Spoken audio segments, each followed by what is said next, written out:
नमस्कार, मैं प्रांशी राठौर और आप देख रही हैं नेक्स्ट 9 न्यूज। यूपी की सियासत में इन दिनों समाजवादी पार्टी कई बड़े और अहम फैसले लेती हुई दिखाई दे रही है। जहां एक तरफ सपा प्रमुख अखिलेश यादव ने मास्टर प्लान बना लिए हैं, अपने चाचा शिवपाल सिंह यादव के साथ राष्ट्रीय महासचिव का पद उन्हें सौंप दिया है, लेकिन दूसरी ही तरफ नए नए समीकरण भी बन रहे हैं।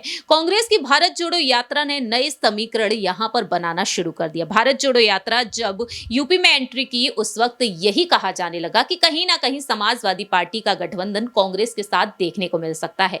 पार्टी महासचिव जयराम रमेश भी कह चुके हैं कि नए समीकरण यही होंगे कि महागठबंधन की तरफ कांग्रेस पार्टी बढ़ती हुई नजर आएगी। वहीं दूसरी ही तरफ अपना दल कमेरावादी से सिराथू सीट से विधायक पल्लवी पटेल ने यही कहा कि आने वाले समय में अगर राहुल गांधी और अखिलेश यादव एकजुट होते हैं तो उन्हें खुशी होगी। प्रियंका गांधी वाड्रा से वह इस बारे में बातचीत करना चाहेंगी और भारत जोड़ो यात्रा का इफेक्ट 2024 में जरूर देखने को मिलेगा। और इसी बीच देखा जाए तो वहीं दूसरी ही तरफ अपना दल सोनेलाल से यानी कि पल्लवी पटेल की बहन अनुप्रिया पटेल भी दावे करती हुई दिखाई दे रही हैं, क्योंकि देखा जाए बैठकों का दौर जारी है। बजट सत्र की शुरुआत से पहले एक बैठक हुई। बीजेपी की राष्ट्रीय अध्यक्ष जेपी नड्डा की अध्यक्षता और रक्षा मंत्री राजनाथ सिंह की अध्यक्षता में यह बैठक की गई और बैठक की तस्वीरें भी सामने आ चुकी हैं।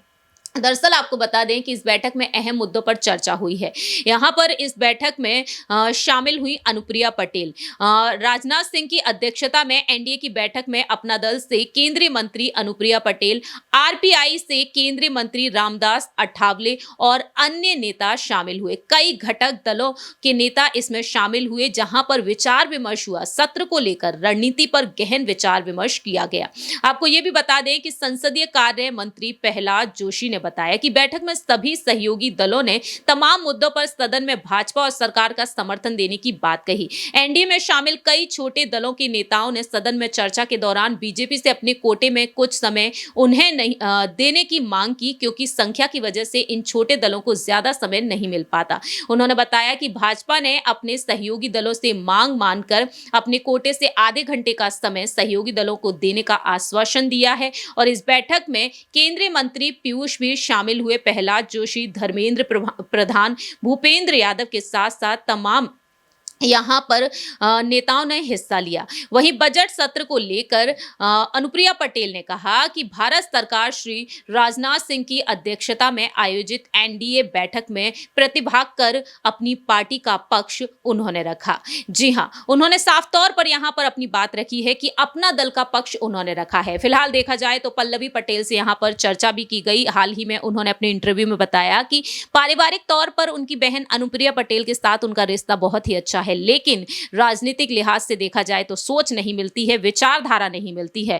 लेकिन अगर यहां पर अनुप्रिया पटेल किसी अन्य सीट से उतरती हैं और कहीं ना कहीं उनका पार्टी दल यही चाहता है तो वह उनके विपक्ष में उतर सकती हैं आने वाले समय में। लेकिन पारिवारिक तौर पर दोनों ही बहनें एक दूसरे से मिलती जुलती रहती हैं, फोन पर भी चर्चा होती है, लेकिन राजनीतिक लिहाज से मिशन 2024 को ध्यान में रखते हुए दोनों ही एक दूसरे के आमने सामने नजर आने वाली हैं, नगर निकाय चुनाव में और लोकसभा चुनाव में भी। इस रिपोर्ट में इतना ही। बाकी की तमाम अपडेट्स के लिए आप देखते रहिए नेक्स्ट 9 न्यूज।